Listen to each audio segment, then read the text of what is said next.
Olá, sejam todos muito bem-vindos a mais uma live do IDOT. É o IDOT cada vez mais perto de você. Vamos aguardar aqui um pouquinho para que as pessoas comecem a entrar na nossa live para a gente dar início ao nosso tema de hoje. Já queria saber de você se você está me vendo bem, me ouvindo bem. Tudo bem aí? Estou aqui em contato com o meu pessoal do staff. Muito que bem. Bom, pessoal, Hoje, hoje nós teremos a presença do professor D.O. Frederic Delaterre.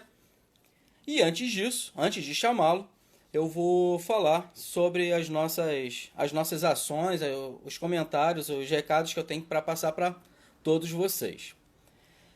Vamos lá. Se você está assistindo essa live aqui nesse momento, ao vivo com a gente, não deixe de colocar a sua pergunta, o seu comentário aqui na descrição desse encontro.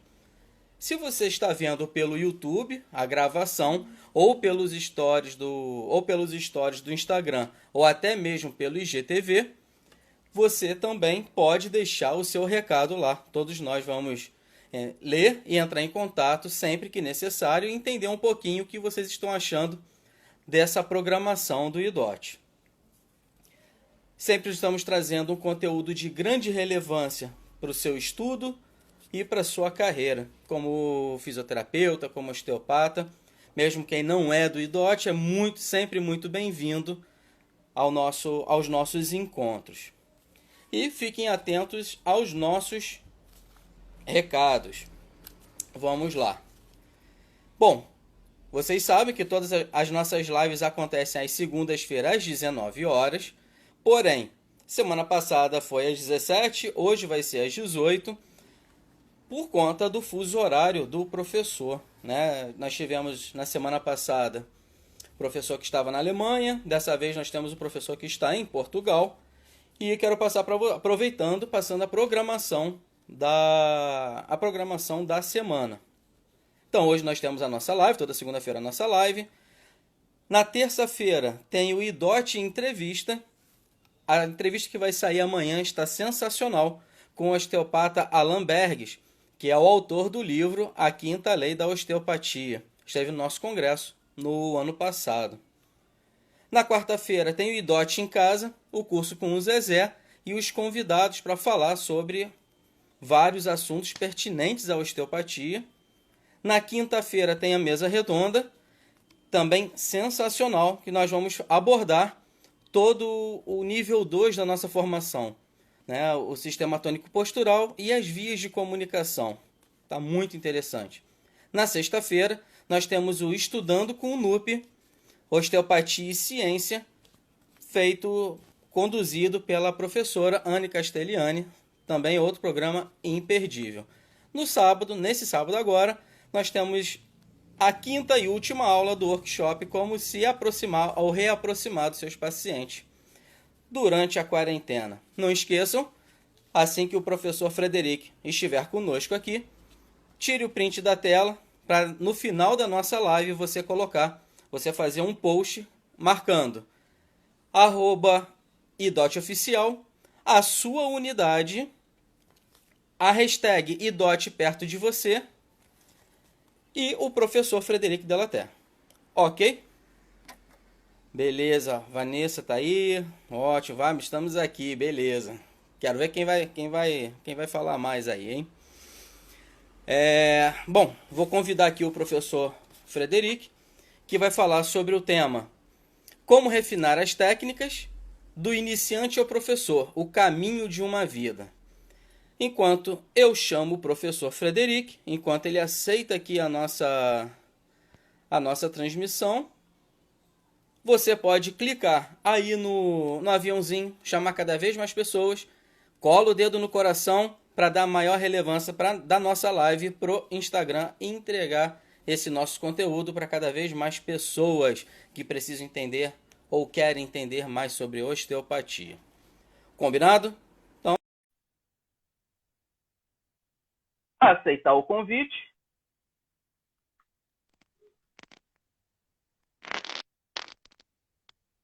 Frederico Delaterre, E aí? osteopata, DO, tudo bom, meu amigo? Tudo bem? Muito bom. O fone tá pequeno, hein? Como? O fone tá bonito. Tá? Gostou? Gostei. DJ É o Fred. melhor, é o melhor aqui. É Boa. para o microfone, é para o conforto das pessoas que estão a ouvir, não para minha Fred, cara. Fred, muito obrigado por ter aceito o nosso convite. É sempre um prazer falar com você. Antes a gente se falava um pouco mais, né? A gente estava um pouco mais próximo. Hoje em dia a gente também Pois não é. tem desculpa, porque a internet está aí para facilitar essa comunicação. E, e é um prazer ter você aqui conosco nesse programa, nessa programação que o DOT vem desenvolvendo ao longo dessa quarentena, e a gente vai aproveitar aí a experiência do professor Frederico. Muito obrigado, Fred. Obrigado pelo convite. Vou tentar falar português do Brasil. E se estou puxando demais o sotaque para o português do Portugal, me fala, tá bom? Tá bom. Me dá um Tá, chicote aí. fica à vontade, tá tudo certo. Na semana passada tivemos o espanhol que mora na Alemanha falando português. Por que não ter um francês que Vou fala ver. português de Portugal, né? Então, Exatamente. tá tudo certo. Bom, Dá Fred, certo. começando aqui o nosso tema, quando eu recebi o tema que você iria abordar com a gente, eu pensei assim, falei, cara, isso aí vai ser um tanto quanto filosófico. Me explica o porquê você escolheu esse tema. Então, foi por duas razões. Bom, primeiro estava pensando no eventual tema para o congresso desse ano, né? Sabe que a primeira vez que fiz uma pequena palestrazinha no Rio foi, inclusive, a palestra que eu dei depois, em setembro, né, no Congresso Anual do IDOT. E muitas vezes eu falo filosofia, né? Eu estou tentando sempre explicar ou coisa bem da fisiologia. E nas minhas aulas eu falo muito da técnica. Então eu quis juntar os dois nesse encontro, né? Um pouco informal, porque muitas vezes é difícil. Eu vejo isso, né? Quando nós somos alunos e mesmo depois tentamos ensinar. O que define um osteopata? E ainda mais durante esse Covid aí e tudo isso, tem algumas brigas de quem é importante para a saúde. Será que tem uma guerrazinha, por exemplo, dos enfermeiros no Portugal que estão a dizer que eles fazem a fisioterapia nos hospitais? Vejo em França os osteopatas não foram convidados a participar, mas algumas ações locais fizeram que os osteopatas cuidavam dos médicos, dos enfermeiros, das pessoas que estão a cuidar, ou seja, numa cadeia de cuidados também. E aí, veio essa ideia da minha cabeça, o que me define como osteopata? Será que é a minha filosofia de trabalho, meu paradigma de atuação, ou um conjunto de técnicas? E aí, viu que de vez em quando tem algumas técnicas que podemos ver sendo feito por outros terapeutas e o refino da técnica para se tornar osteopática é porque é feito por um osteopata. Então, nesse sentido que eu quis juntar a parte filosófica e a parte técnica pura, para ver juntos hoje, né, como, na verdade, essa evolução dentro da filosofia osteopática e numa tecnicidade própria, vamos criar o chamado osteopata. Perfeito, muito bom. E você poderia falar, já que o tema abrange isso, obviamente, né? Como você considera que é o processo de aprendizagem de um osteopata, seja ele tanto no lado pessoal quanto no lado profissional? Pode falar para a gente um pouquinho sobre isso? Claro, a primeira intenção mesmo, né? Eu acho que uma das primeiras coisas que nós precisamos fazer é aprender a nos conhecer. Uma coisa que eu acho sempre importante durante a nossa evolução como profissional é que o osteopata ele também representa a saúde, né? Então, se ele não entende a própria saúde dele, o equilíbrio dele, como que ele pode ajudar as pessoas a encontrar esse equilíbrio? Então, sempre que eu estou tentando dar aula de osteopatia, eu estou tentando dar uma aula de osteopatia como osteopata dá uma consulta de osteopatia. Nós temos algumas palavras-chave, né, que é, por exemplo, find it, fix it and leave it alone. Vamos procurar, achar, encontrar, corrigir e acreditar que o corpo ele vai fazer as coisas no bom sentido. Tecnicamente também, o osteopata ele tem que aprender a se conhecer. Então, nós, como os professores, ou hoje à noite, né, por exemplo, permitir às pessoas aprender como que eles aprendem. Porque se nós somos capazes de entender como estamos a aprender, e aprender a se conhecer, vai nos oferecer a possibilidade de aprender a aprender. Cada um tem um jeito de aprender. E você que faz hoje aula de empreendedorismo, né? Sabe que muitas vezes as pessoas desconhecem os caminhos da aprendizagem. Uma das coisas importantes é que então, as pessoas que estão a ouvir agora, ou que poderiam escutar mais para frente, eles podem tentar pensar o que eles fizeram hoje de manhã. Se você pensa no seu café da manhã, agora, o que vem na sua cabeça? Mais uma imagem? Estás a ver o que estava na mesa? Está a se lembrar dos movimentos que você fez para pôr as coisas, a comida na sua boca, as bebidas? Ou você se lembra dos sabores, dos cheiros, do ambiente geral que tinha hoje de manhã? Ou, eventualmente, você vai se lembrar de um caminho global, como se fosse contar uma história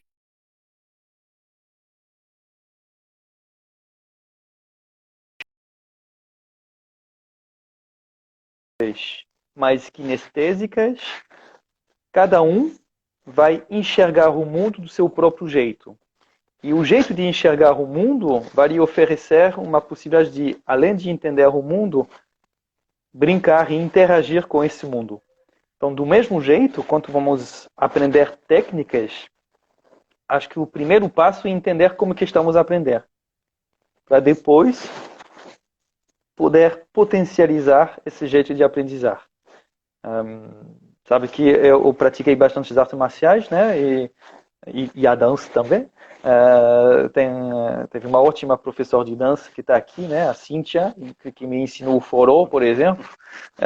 É engraçado, mas tem vários jeitos de ensinar. Pode ser olha para mim, né? Você vai olhar, observar, e dessa observação vai tentar entender o movimento. Às vezes vai ter que ter uma explicação. Então, 1, 2, 3, 4 e 1, 2 é a mesma coisa, né? Isso é você mais um auditivo. E às vezes você vai ter que tocar e as pessoas têm que te mostrar no seu corpo o que fazer. E aqui temos alguns alunos, alguns professores, você e tal.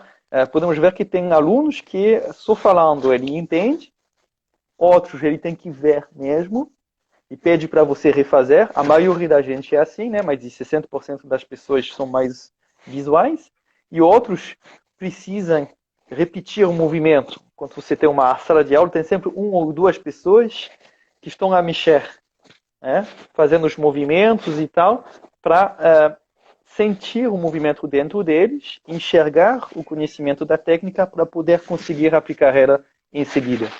Então, é nesse sentido que eu falo. Primeiramente, você tem que pensar se você aprendeu a dançar, se você aprendeu um arte marcial, aprendendo a conduzir. Qualquer coisa que você aprender na sua vida, tenta se lembrar como que você enxergou esse conhecimento, o domínio do ensino que você teve.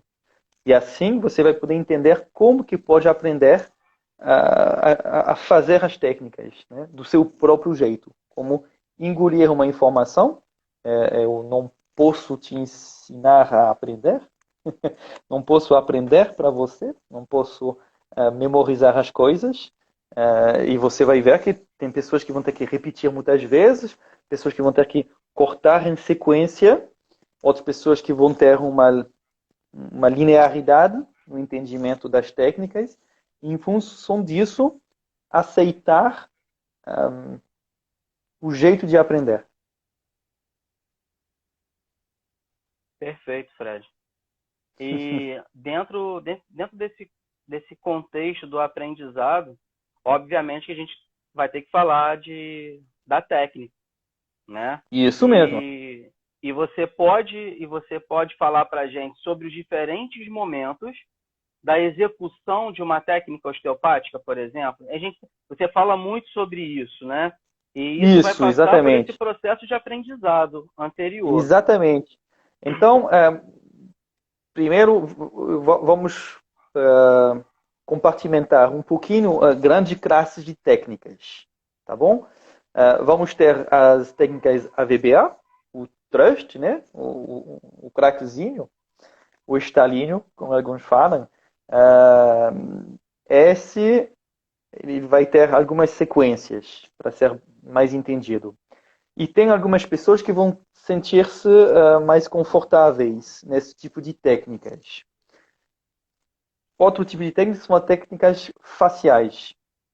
Na técnica facial, vai ser mais técnica de puxar, empurrar, sentir o movimento dentro do seu corpo também, mas para todo esse tipo de técnicas, vou usar a mesma metodologia de abordagem para separar os diferentes momentos da técnica, tá bom? E depois vai ter as técnicas mais fluídicas, que vão ser uma sensação mais de líquido, tanto no crânio, que nos membros, que nas vísceras, né? Esses 3 tipos de sensibilidade de sensações. Eu gosto, quando eu falo para os alunos, né, na minha aula, eu falo que vamos ter técnicas que são simples de visualizar, né? Está embaixo dos nossos olhos, um movimento, por exemplo, o thrust, mas também técnica facial de movimentação global ou técnica de energia muscular. Depois vamos ter as técnicas faciais, vou ter que fazer um trabalho de imaginação, de traduzir uma sensação que eu vou ter numa imagem. E as técnicas fluídicas não tem muita imagem para dar, é mais uma sensação pura. Então, uma vez que eu sei qual é a técnica que vou fazer, ok? É lá que vamos ter, infelizmente, etapas que no início eu acho que cada aluno tem que tentar entender, e se ele consegue discriminar aonde que ele falha, desculpa, ele vai poder entender como melhorar. E cada um de nós vai ter uma falha em algum ponto. Então, a primeira, eu acho que é a base mesmo da nossa profissão, é a palpação. E por isso que sempre que eu dou uma aula, e agora que estou fazendo esse encontro, vou falar do Márcio Guido, né? Que dá aula de anatomia palpatória. Acho que é a base mesmo da nossa profissão e da nossa percepção do mundo é através da palpação. O olho, ele é facilmente enganado, muito facilmente. Você já brincou, todo mundo já brincou aqui com jogos visuais. É muito fácil enganar as pessoas, né? Você acha que uma coisa é uma outra coisa. Por quê? Porque o foco do seu olho é muito pequeno e todo o resto é recriado pelo seu cérebro. Ou seja, a imagem que estou tendo agora, estou a ver somente o celular.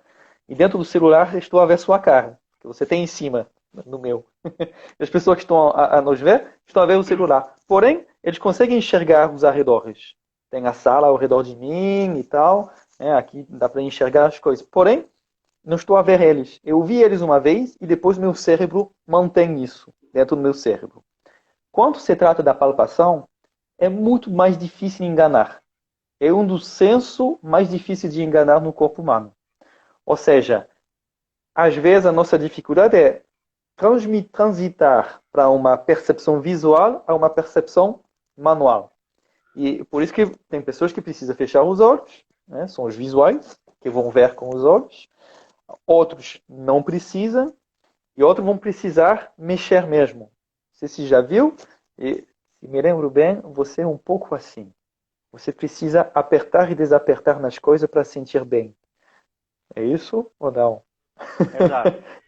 Isso é um pouco kinesístico. Você precisa apertar e você vê que tem outros que vão pôr a mão e apertar com força. e outros que vão acariciar só um pouquinho, com medo de machucar. Em função disso, você vai ter que entender a sua palpação, como que você apalpa e como que você gosta de contactar as pessoas. Uma vez que você palpou, vai desenvolver uma espécie de visão 3D, né, para enxergar a topografia da peça. Vou usar um exemplo simples. Vamos manipular uma torácica média com dog. Não é complicado. É uma das primeiras coisas que a gente consegue instalar geralmente, né? É gostoso porque como tem o peso, esse trabalho de visualização é menor. Porém, aos poucos, vocês vão refinar um pouquinho. Por quê? Vão sentir na sua mão um pouco mais as vértebras. Vão conseguir sentir a diferença entre uma transversa e uma costela. E essa visualização é que quando você vai conseguir ver quem está frente a essa vértebra, se pegarmos T5, a quinta torácica, vamos ter algumas estruturas na frente dela. Não temos a aorta que vem bater nela, que isso é mais em cima. Então, estamos à beira da parte superior do coração, às vezes. Podemos sentir uma coisa um pouco mais dura ao apertar. Podemos sentir os pulmões, o mediastino, as próprias costelas, e vamos sentir o que está acontecendo do lado. Se eu estou pegando um cotovelo, é a mesma coisa. A minha palpação vai me dar informação, e depois a minha visualização topográfica vai me dar enxergar a maior quantidade possível de informação. Uma vez que tenho isso, eu vou me perguntar o que eu quero fazer aqui. Então, a gente falava numa dog. Numa dog, o que eu quero fazer? Eu quero permitir um deslizamento das facetas articulares. Como que eu quero fazer isso? Apertando na transversa. Em qual sentido? Em função do movimento, vou fechar ou vou abrir. Então, se primeiro eu tenho uma boa palpação, eu tenho certeza que essa zona aqui é dura. Segundo, eu tenho uma boa topografia, uma visão geral de como que está essa vértebra em função das outras. E que agora eu sei o que eu quero fazer nessa. O que eu faço? Vou me posicionar fisicamente primeiro. Eu conheço a técnica. Nesse sentido, a dog, vou pôr a minha mão. Tem pessoas que gostam de fechar a mão assim. Eu prefiro ficar com a mão aberta, mas tudo bem. Vou me posicionar no lugar certo, posicionar o meu paciente. E agora, vou posicionar a minha mente. Essa é a última etapa. Tem pessoas que têm uma mente muito bem posicionada, muitas vezes. O que é posicionar a sua mente? Se eu faço uma dog, o que eu quero fazer? No finalzinho vai dar um estalo. Eu quero empurrar essa vértebra no sentido que ela não quer ir. Então, por exemplo, se pega joga sinuca. Quando você faz sinuca, tem vários jeitos de bater com o taco. Você pode empurrar um pouquinho, você pode fazer um choque seco para a bola reverter o movimento, ou ir um pouco para a direita, um pouco para a esquerda, vai dar um efeito. Isso é claro que é quando começa a dominar, né? No início bate no meio e reza para a bola ir reto. É a mesma coisa quando a gente faz uma técnica. No início joga uma força e espera que dá tudo certo. No início, trabalhando com pessoa jovem, dá tudo certo. Agora, quando tento fazer uma dog numa pessoa de 65 anos, um pouco mais difícil, todos esses componentes eles precisam ser bem entendidos e bem selecionados. Então, voltando, né? Eu falei, palpação, topografia, depois o que eu quero fazer, a minha intenção de tratamento, meu posicionamento físico, meu posicionamento mental, isso precisa dar a força. Se eu sou capaz de identificar, agora você pode anotar e fala, ok, na dog, a intenção eu tenho a força, mas o que me falta? Por que ela não passa? Falta um pouco de palpação. É normal, é uma zona difícil de enxergar no início. O que você pode fazer? Peça o paciente ficar de barriga para baixo e apalpa.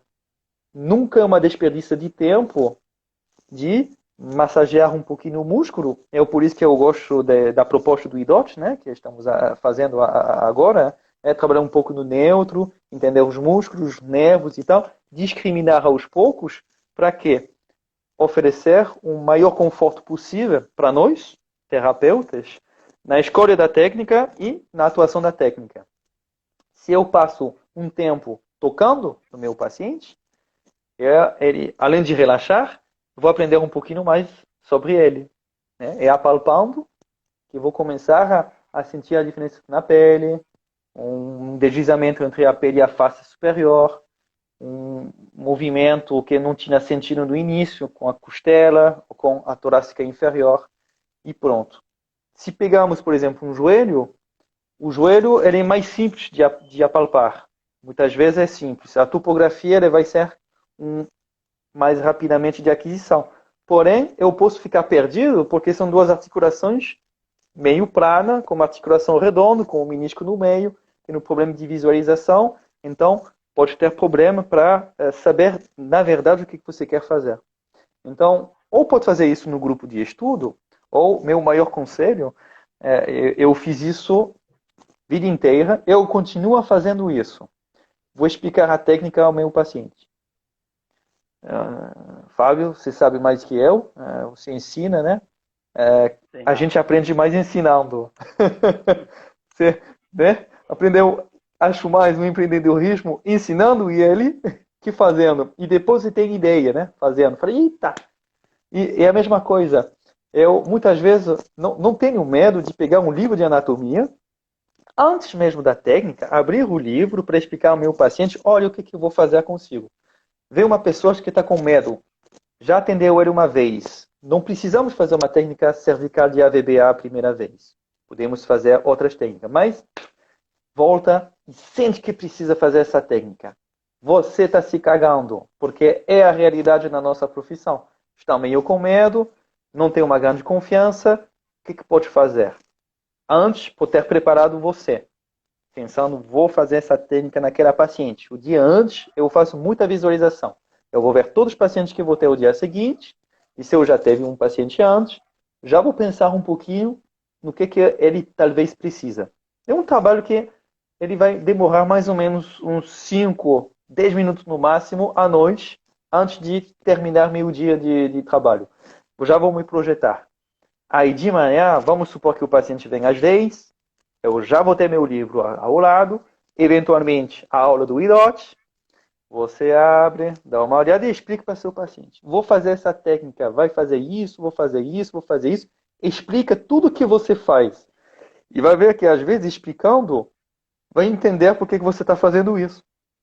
Ou quando você vai pôr a sua mão no paciente, fazendo uma cervical, vai dizer, aqui você sente, estou entre C2 e C3, essa articulação é particular, porque ela tem essa configuração. No seu caso, ela está um pouco diferente, por isso que vou escolher aquele eixo, vou empurrar nesse sentido, você pode fazer 1, 2 empurrão no sentido que vai, e vai ver que vai ficar conectado com o seu paciente, porque ele vai sentir mesmo que está se preocupando do conforto dele, né?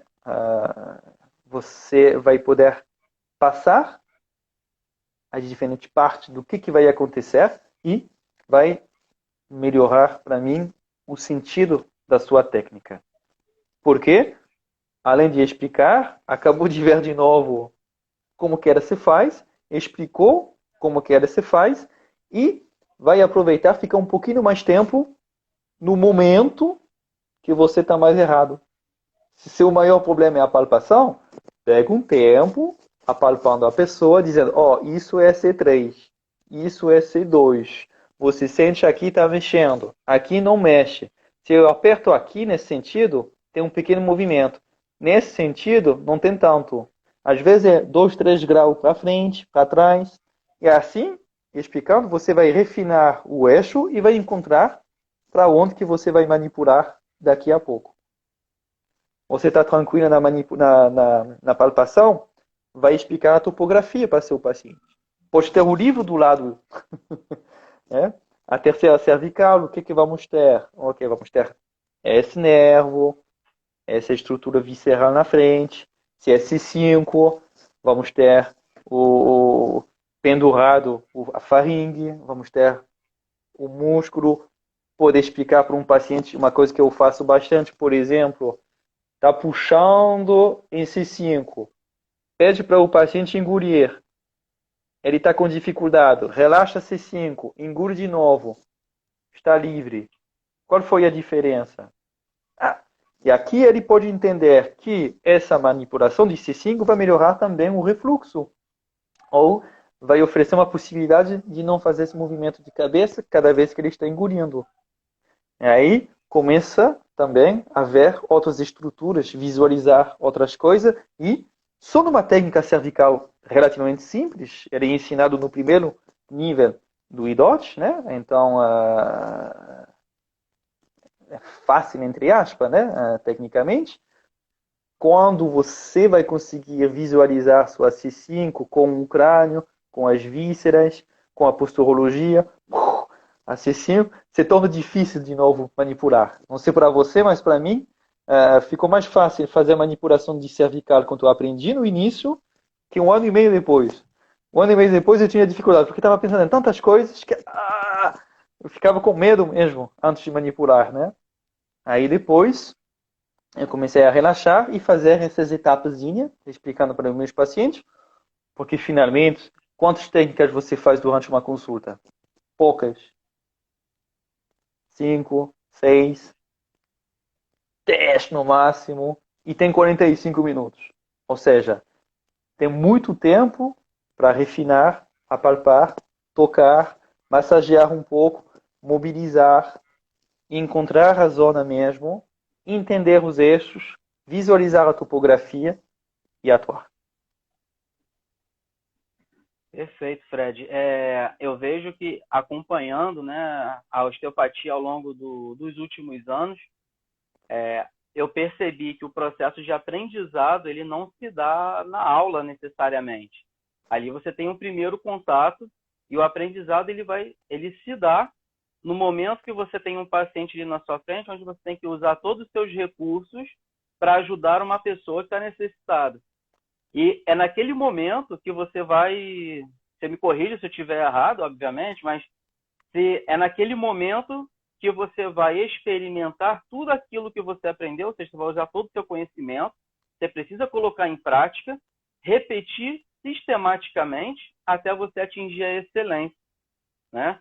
E através disso, eu falei só para contextualizar uma pergunta que eu quero te fazer. Vai. Quando você citou, né, das diversas maneiras da absorção do conhecimento, de maneira tátil, auditiva, visual, tá? Então, dessas formas, você considera, tá? O que você falaria para as pessoas que estão nos assistindo aqui, como que elas podem identificar, né? Você até falou um exemplo logo no início, e Sim. desenvolver a sua melhor entrada, a sua melhor percepção. Como é que você trabalha isso em você e como a gente poderia fazer também? Então, facilmente.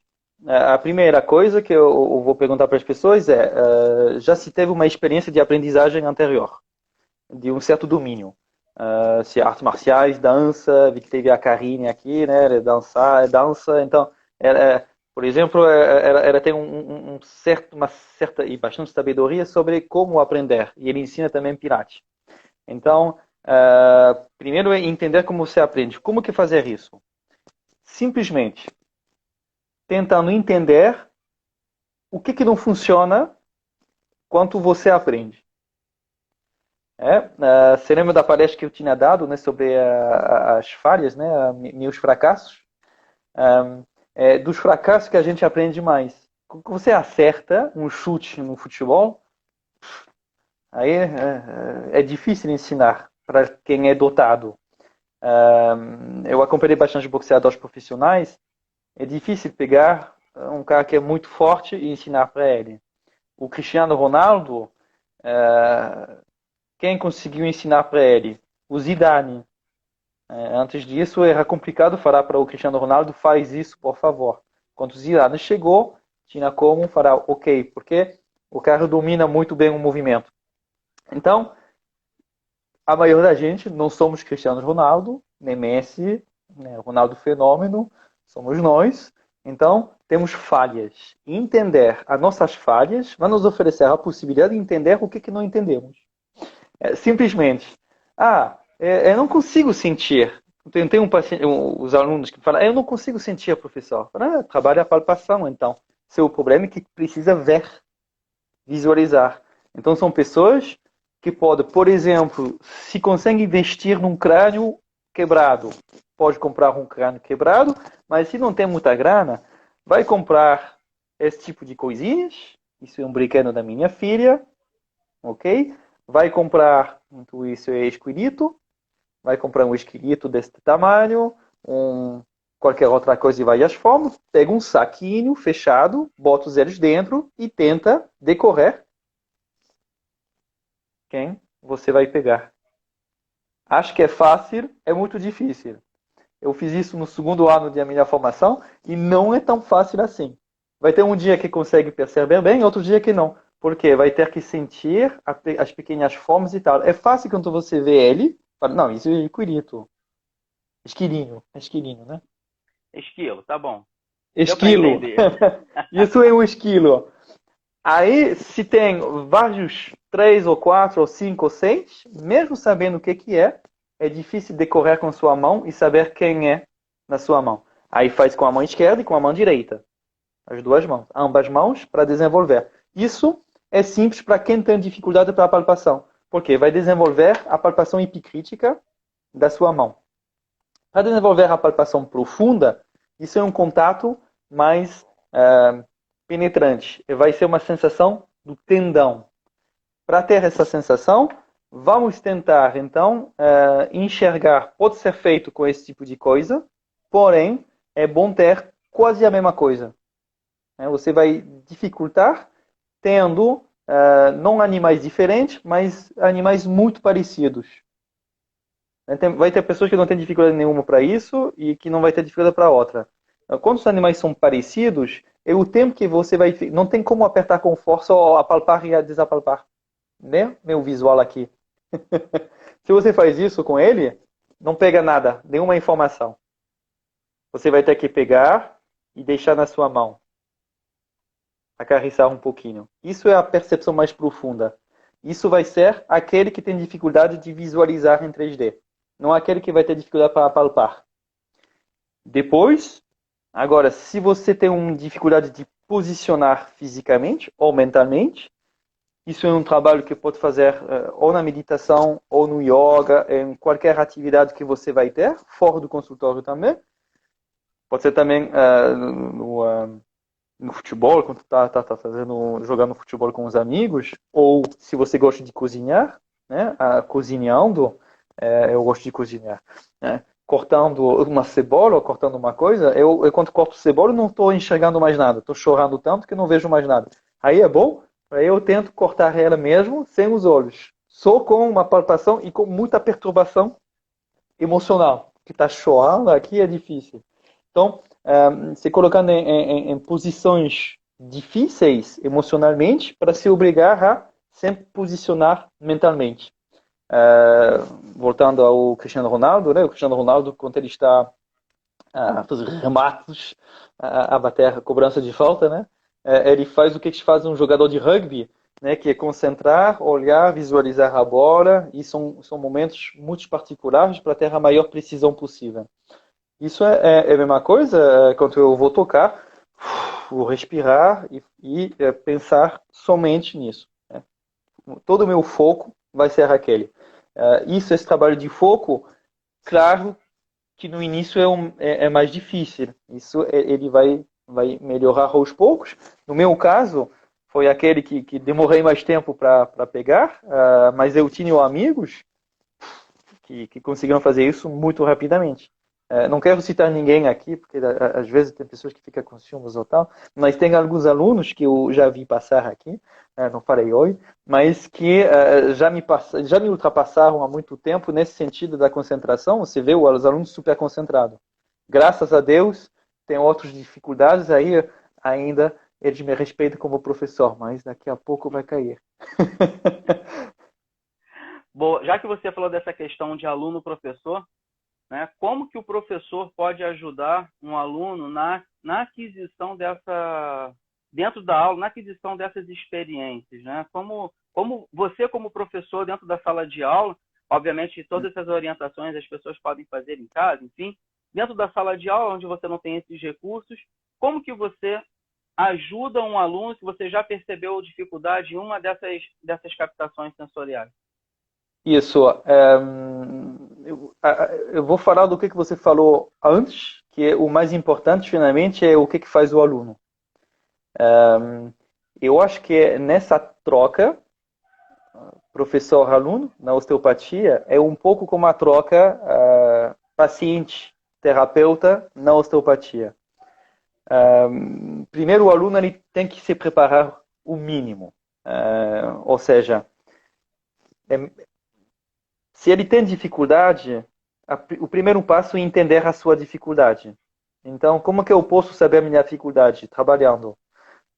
Infelizmente, vai ser sempre mais fácil trabalhar com pessoas que tentam. Então, para mim, o mais importante, como eu, professor, na sala de aula, naquele momento, é tirar todo o medo para o aluno. Se tem que fazer asneiras, é agora. Porque é na sala de aula que você pode fazer tudo. Porque quem é responsável sou eu. Então, os alunos podem se descarregar completamente na minha sala de aula e fazer todas as besteiras possíveis, claro, dentro de algumas regras de segurança mínima. Porém, o aluno fala, estou com medo porque não consigo fazer cervical com trash. Vai lá então. Vamos lá. Qual é a sua dificuldade? E nós, como professor, vai ser isso. Tentar entender o aluno, escutar ele e ter a mesma humildade que precisamos ter durante a consulta durante essa aula. Porque como o paciente me ensina a ser osteopata, é o aluno que me ensina a ser professor. Então, é o aluno que vai me mostrar o caminho dele. Eu vou escutar o aluno, um pouco como estou fazendo contigo aqui, é uma troca, e vou escutar o que você me fala e vou tentar sempre tirar de você essas perguntas para ver como você reformulou. Você me falou uma coisa, eu acho que eu já tinha falado, porém eu entendi que do jeito que eu falei você não me entendeu, então vou ter que reformular até o momento que você vai entender. Porque talvez outra pessoa que está escutando aqui entendeu essa parte. Mas claro que o outro não. E uma coisa fundamental que eu peço sempre para todos os alunos, pergunta. Por favor, eu sempre falo, não tem nenhuma pergunta estúpida. Por quê? Porque talvez eu não expliquei direitinho. Ou talvez não expliquei do jeito que esse aluno precisa para entender. Então, é sempre bom. E se eu vejo pergunta, é que temos troca, né? Se não tem pergunta, que não estamos na troca. E a troca é isso. Eu falo uma coisa, você me pergunta, vamos refinar juntos para encontrar o terreno aonde essa troca vai poder acontecer. E no sentido de ensino, né? A troca é o quê? Eu vou tentar te passar o melhor de mim, porque você está aqui me oferecendo o melhor de si, e melhorar juntos um pouquinho. Eu vou me tornar o melhor professor se você é o melhor aluno e o melhor osteopata depois. É só assim que pode ser julgado, né? É só se você é melhor depois. Então, o professor ele tem que ter essa forma. Quando começamos uma aula, um caminho.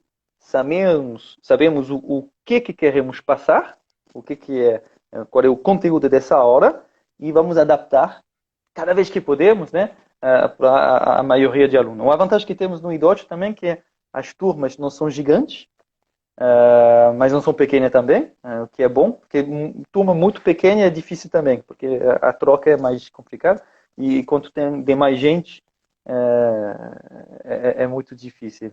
Mas, desculpa, minha esposa está passando. Vi a sombra dela. É que é a noite aqui, né? Não sei o que eu acho. E então essa troca é importante nos dois sentidos, né? E a tarefa do professor, eu acho que é dar o maior conforto possível para o aluno se sentir escutado e aceitar e reconhecer suas dificuldades. Se o aluno é pronto a reconhecer suas dificuldades, a minha tarefa vai ser identificar as dificuldades. E uma vez que identificamos as dificuldades, vamos achar juntos um caminho para melhorar. É por isso que é fundamental para mim o que está acontecendo em todos os IDOT, as quinta-feiras à noite, né, os encontros de alunos com monitores e tal. Porque finalmente é lá que a gente aprende bastante. Entre alunos, e de vez em quando eu gosto de participar desse tipo de encontro, porque é lá que vamos poder refinar um pouco mais. É Portela que se chama o filósofo meio que educador. Portela, né? Cortella. Ele fala uma coisa... É isso, né? Que ele faz uma coisa que eu gosto, no sentido de aprender e estudar. Se você está durante a aula, você não estuda, né? É depois.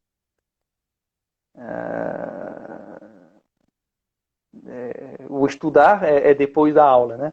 Você aprende durante a aula e estuda depois o que você aprendeu, mas tem que fazer sempre essa troca. Cortella, obrigado. Mas tem sempre que fazer essa troca e às vezes eu aprendi coisas com outros alunos, porque ele vai te explicar de um jeito, né, que vai te ajudar muito. Ou eu vi passar aqui há pouco tempo, né, teve a chance de melhorar com o professor Adalberto e esqueci, não vi o outro professor que passou rapidamente, mas claro que quem escreveu isso, a sua primeira etapa foi de dizer, professor, eu tenho dificuldade. E quando você, o aluno, me fala, professor, eu tenho dificuldade, o professor ele vai estar aqui para te ajudar. Então, eu acho mais importante imaginar essa troca, né? Esse conjunto dos dois, mais que uma coisa que é unilateral. Muito bom. Pessoal, alguém tem alguma pergunta? Pode mandar aqui, que o Manda. nosso time aí tá atento às perguntas. O coordenador Marcelo Zanirato mandou uma pergunta, mas foi que a gente acabou de falar aqui. E, Fred, conta aí suas experiências em relação... A gente tem uma experiência em conjunto, né?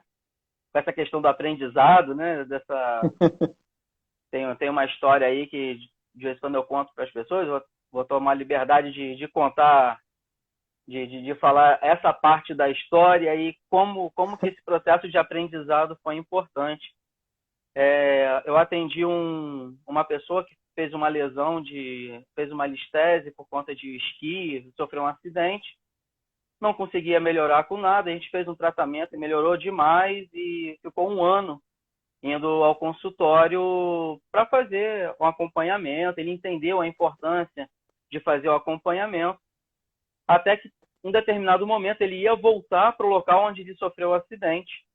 E ele falou, eu não estou sentindo absolutamente nada, eu vim aqui para você ver se tem alguma coisa para me deixar zero, porque eu quero voltar a fazer tudo de novo. Falei, perfeito. Eu negligenciei uma parte super importante desse processo. Ele já não tinha nada, né, há muito tempo. Ele já não apresentava nenhuma queixa há muito tempo. Ele ia para fazer realmente um processo preventivo, enfim, que a gente consegue muito bem olhar as disfunções antes delas promoverem dores, né? E nesse momento eu negligenciei completamente a avaliação. E durante o movimento de descompressão da coluna na maca que eu utilizo no meu consultório, ele simplesmente não levantou da maca depois, né? E ele, no consultório ainda, no meu consultório ainda, ele telefonando para algumas pessoas e tal, ele pegou, simplesmente foi embora. Isso foi um pouquinho antes do carnaval, nunca mais vou esquecer disso. Eu estou no carnaval e quando eu recebo uma ligação, Frederic Delaterre, falei assim, pronto. O que será que aconteceu, né? quando o telefone atende, não teve nem alô. Lembra disso? O Fred falou para mim: porra, Carra! Você fez merda? E por acaso, assim, uma feliz coincidência que esse paciente procurou o Fred, e aí o Fred me explicou o porquê que aconteceu o problema que aconteceu, né?